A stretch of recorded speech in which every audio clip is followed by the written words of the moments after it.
Count myself in here in 5 and 1.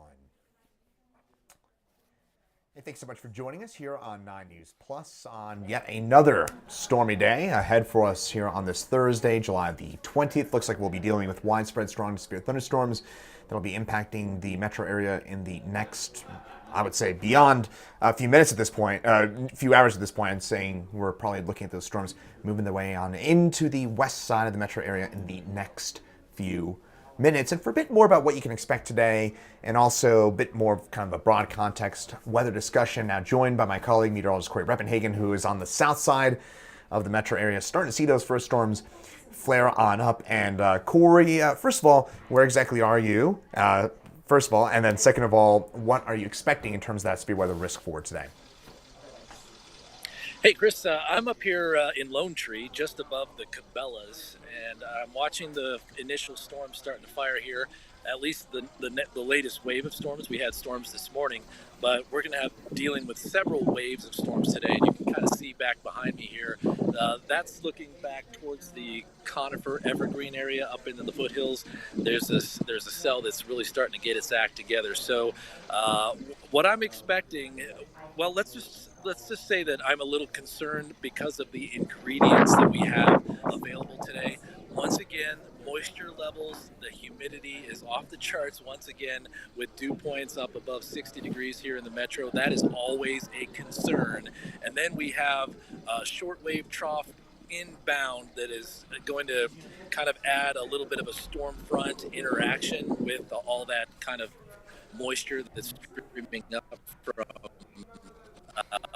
a little bit of a monsoon. So all those are about to come together, and what I am basically the area. And so a lot of different waves with a wave that's developing right now. So we'll see storms here in the Denver metro here within the hour, and then another wave after that probably in the 4 o'clock hour, and then another wave after that maybe around sunset or dark. So all of these thunderstorms today will have the potential to deliver some very large hail and some strong winds in excess of 60 miles per hour. So that's a damaging wind gust. So I'll be watching for those, and starting with this first wave of thunderstorms that's coming through here. That looks like the main part of this is going to impact the south side of the Denver metro. Yeah, Cory, again, you're out there tracking some of those storms, and just a bit of a broad recap. I should also mention that we're going to see a severe thunderstorm watch issued by the Storm Prediction Center within the hour. That will include the Denver area. That's basically locked in at this point. And we're going to have a severe thunderstorm watch. So again, large hail. If you're joining us from home and you have the car outside, bring that car inside the garage. I've actually gotten a few texts from some friends this morning asking whether or not today is one of those days to cover up the garden. And Cory, to your point, anytime it's 60 or above and we got that wind shear in place like today, that is an immediate, somebody is going to get something kind of day. It's hard to pinpoint exactly where, but we were texting about this before earlier on this morning. Once we saw those dew points rebound into the low 60s, we both went, uh-oh, somebody's going to get something, right? Yeah, and then we saw the kind of the skies clear out for a little while. Potentially, we may have only seen today a clearing and a warm up of just an hour, but we got a clearing and a warm up of almost 3 hours. So that makes a huge difference, and I think that's going to play into what happens today. And it's just all it is potential. That's all we can say. Like you just mentioned, it's hard to say exactly where and if anywhere in the Denver metro will get hit, but this first wave seems to line up the south metro, and if we do get another wave and another wave after that, we could end up with several spots in the Denver metro area that gets large hail today, which would be larger than 1 inch, which would be the size of a quarter. And also, Cory, one of the things we kind of want to emphasize here as well is that often people tend to think about severe weather. I think the first question we always get is tornadoes. I think we always say, don't worry about the tornadoes because their chances of getting seriously hurt or dying in a tornado, you got a better chance of having your lawnmower run you over than you do of dying in a tornado here in Colorado. It's not to mitigate tornadoes, but what's probably going to impact you is going to be two things. One, we've been talking about the large hail threat, and two, Cory, something we haven't touched on yet, the flash flood potential. And today, to me, and I know I texted you this earlier today, I don't know if you have a similar feeling. This kind of reminds me of that day about a month ago when downtown Denver had the flash flooding at I-25, and we saw the Highlands neighborhood and Edgewater neighborhoods really hard hit by some quarter-sized hail. Today reminds me of that rather than, say, the Highlands Ranch tornado, the tennis ball-sized hail that pounded that region. Would you agree with that? Yeah, I absolutely agree with that. And you mentioned the Highlands Ranch tornado day. That was a day where we expected to see a supercell close to Denver. Maybe not in the heart of Denver, but like we did. But that was a classic kind of supercell kind of day. And today we're just kind of loading up the atmosphere with moisture and some wind shear ingredients where you could get a little bit of a slow mover through the Denver metro area, and you could get more than a half inch in 15 minutes.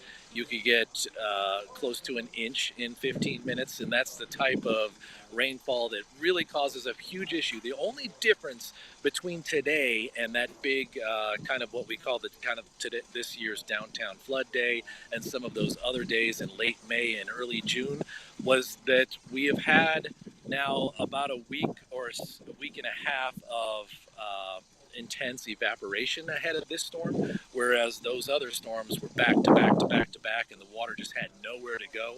At least today, the storm drainage system and just the ground in general will be able to catch up with some of that rainfall just a little bit better.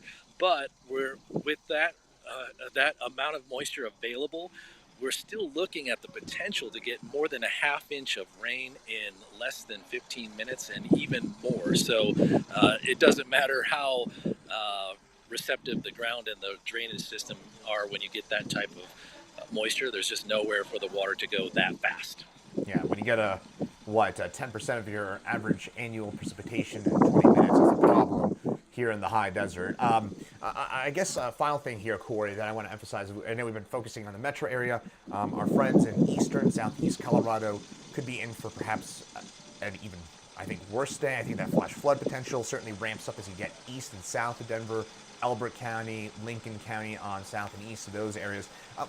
What are you expecting in some of those areas, and what would be your main concerns, again, for the eastern plains, east of Denver, as well as along and south of the Palmer Divide? Yeah, I think the potential and the danger level to those thunderstorms is going to be 2 to 3 times bigger than it is in the Denver metro area. We're even have a potential for some supercell tornadoes down there.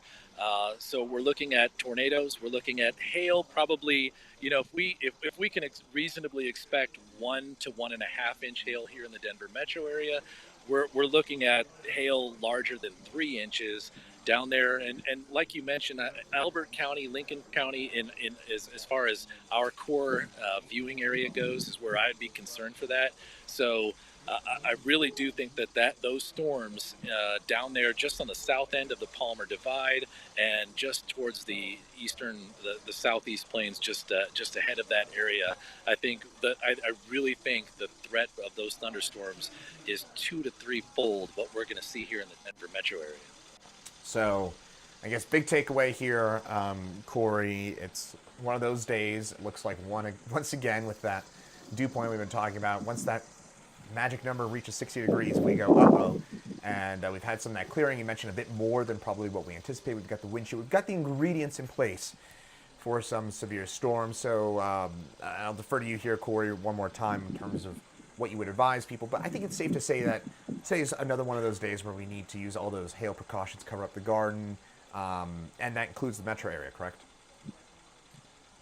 I think that does include the metro area. And so the way to look at it, I mean, we could easily get through, all these storms could kind of drift through the metro area, just dropping nickel to dime size hail in a couple of spots, and we could really kind of skate by at least this first wave and the second wave for that matter.